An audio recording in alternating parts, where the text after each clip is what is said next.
Title: Fake HOA cops pin my husband to the gate. I emptied the Glock 19. The knock at the door that night didn't sound right. It wasn't timid or polite. It was firm, entitled, like someone knocking on property they already believed was theirs. My stomach twisted before I even opened it. I glanced at the security feed on my phone.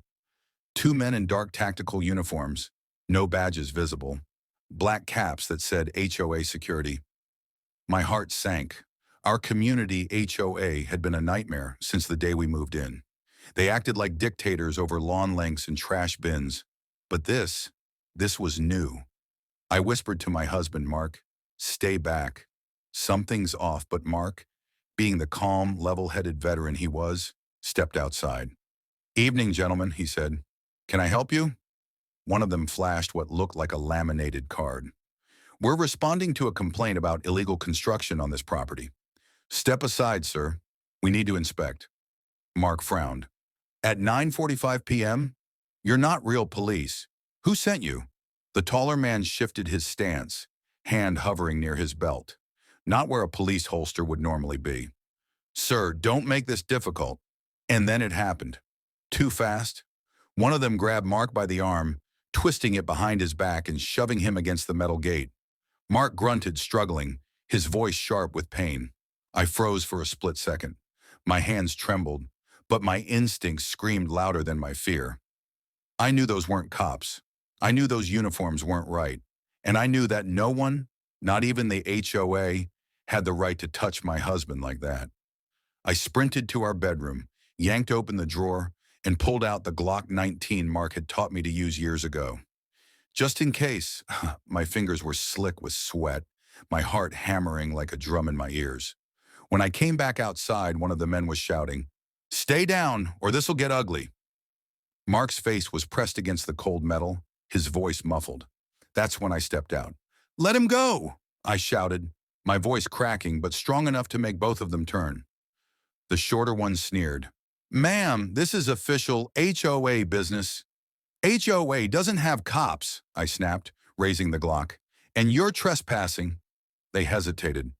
That 1 second of shock was all I needed. My aim didn't waver. I didn't shoot to kill. I shot to warn. The first shot went into the dirt at their feet. The sound shattered the night. The second one hit the gatepost beside Mark, sending sparks flying. "Get your hands off my husband." Finally, reality seemed to sink in for them. The taller man cursed, yanked his partner back, and they both ran for their black SUV parked at the curb. I shouted after them, "The sheriff's on the way," even though I hadn't called yet. Mark stumbled toward me, rubbing his wrists. His face was pale but steady. "You okay?" I asked, lowering the gun. He gave a shaky laugh. "You just scared the hell out of them." "You did good, honey." I dialed 911 immediately, and within minutes, 2 real sheriff's deputies arrived. Their flashing lights washed over the street like a wave of relief. After hearing what happened and reviewing our camera footage, one deputy's expression hardened. "These guys aren't HOA security," he said. "They've been impersonating officers in nearby neighborhoods, trying to intimidate homeowners for access codes and info." "You're lucky you acted fast, Lucky." The word stuck with me, because it hadn't felt like luck. It had felt like survival. Over the next few days, the real HOA board tried to distance themselves, claiming they had no idea who those men were. But neighbors came forward. Apparently, the board president's son had hired those security guys to enforce HOA rules after residents ignored his warnings. When the sheriff's department made arrests a week later, I felt the tension in my chest finally ease. Justice had a slow step, but it arrived. That night, sitting on the porch with Mark, I asked him quietly, "Did I go too far?" He shook his head, sliding his hand into mine. "You didn't go too far. You stood your ground. That's what you do when people try to take what's yours."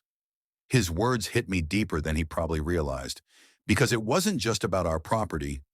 It was about respect, safety, and the right to live in peace without being bullied or threatened.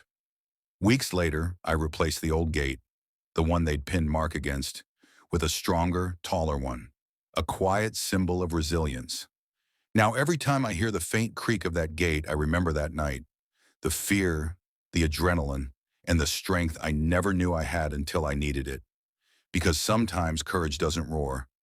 Sometimes it whispers, not my home, not today. And that whisper can be louder than any bullet.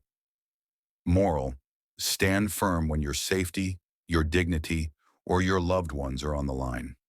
Evil often hides behind authority, but truth, courage, and unity will always expose it.